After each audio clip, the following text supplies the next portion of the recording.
Donc tu vois, par rapport à la ferme, on est deux à travailler dessus. Et puis il y a Ludwig qui est apprenti pour l'instant. Donc sur la partie, en fin de compte, la ferme, il y a 3 activités.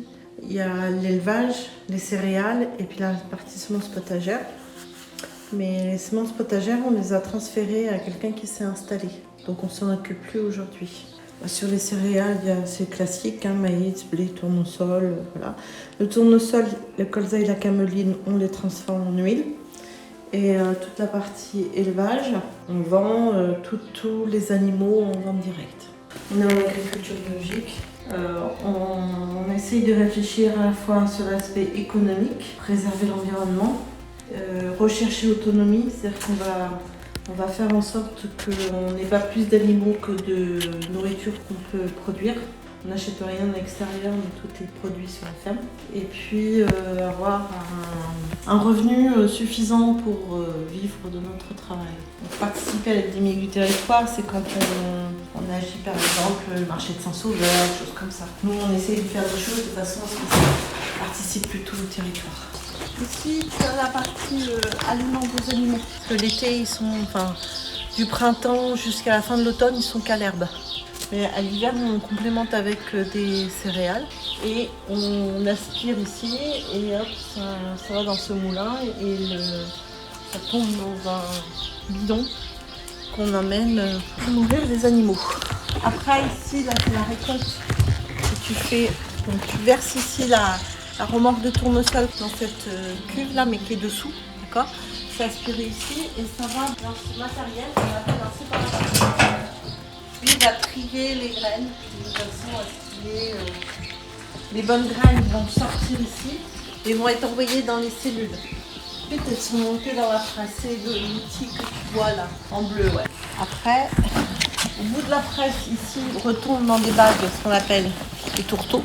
Et ça, ces tourteaux sont vendus à un éleveur qui fait des volailles bio. Dans l'huilerie, tu vois le tuyau bleu? L'huile descend dans le tuyau bleu et est réceptionnée dans une cuve. Donc elle est réceptionnée dans cette cuve-là, mais elle est marron. Et donc du coup, elle passe à travers ces plaques, ce qu'on appelle le filtre, pour la clarifier. Par contre, pour maintenir l'huile, tu as vu, il fait beaucoup plus froid.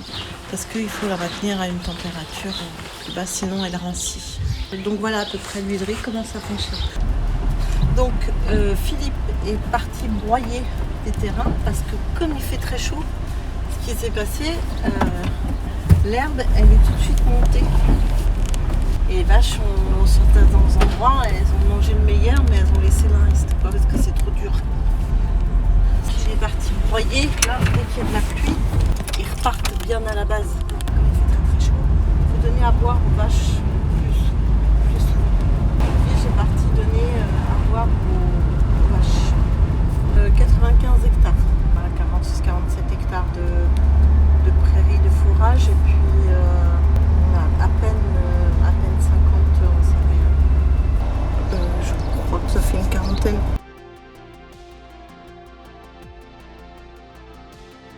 Donc là tu as des mères qui sont prêtes à véler. Donc tu vois, regarde là, ça se voit que c'est des petites, regarde mes cornes sont petites. Donc dedans il y a des 1 an, il y en a qui ont juste 1 an et d'autres qui vont avoir 2 ans.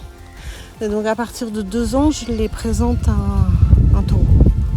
J'attends qu'elles aient 2 ans avant de présenter un taureau. Celles qui ont les plus grandes cornes, c'est celles qui vont aller au taureau l'hiver prochain. Tu vois, l'objectif c'est qu'elles restent plus longtemps à l'herbe. Tu vois ce que je te disais, je les rends dociles. Tu vois, ce qui ont contenu sont des jeux avec lesquels l'hiver, comme elles sont rentrées au bâtiment, on travaille pour qu'elles n'aient pas peur des humains, pas peur d'un bruit qui semble. Donc des fois on fait exprès de faire du bruit d'un seul coup pour pas que pour qu'elles s'habituent le plus possible à des situations un peu diverses. Ça s'appelle de l'éthologie. Le petit taureau, avec les futurs papas. Donc tu vois, c'est les passeports. Dès qu'ils naissent, hop, on leur donne un numéro. Cette fois, ça c'est les veaux. Donc le dernier veau qui est né, on l'enregistre, il a un numéro, donc il a un passeport et une attestation sanitaire. Et donc à chaque fois qu'il se déplace ou qu'il quitte la ferme, il faut qu'il parte avec ça. Donc la comptabilité, tu vois là, on a la comptabilité, il faut faire les factures, ça c'est les bons de livraison. Le dossier PAC, ça c'est tous les ans, on doit remplir un dossier. Avant le 15 mai, il faut remplir un dossier comme ça. Donc tu vois, tu as toutes tes parcelles qui sont là. Tu as un logiciel avec toutes les parcelles en mode satellite.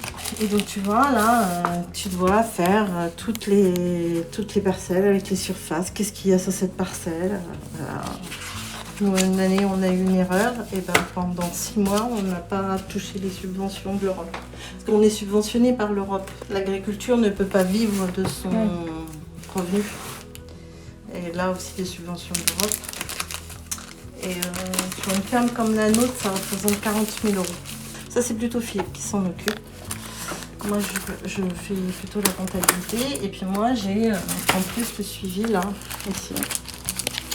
Donc tu vois, là, moi, à chaque fois que je suis contrôlée, donc ça, c'est mes animaux en avril, qu'est-ce qui est né, qu'est-ce qui est parti à l'abattoir, qu'est-ce qui était en reproduction, le suivi, ils étaient sur quelle parcelle. Donc voilà, et ça me prend une journée par semaine.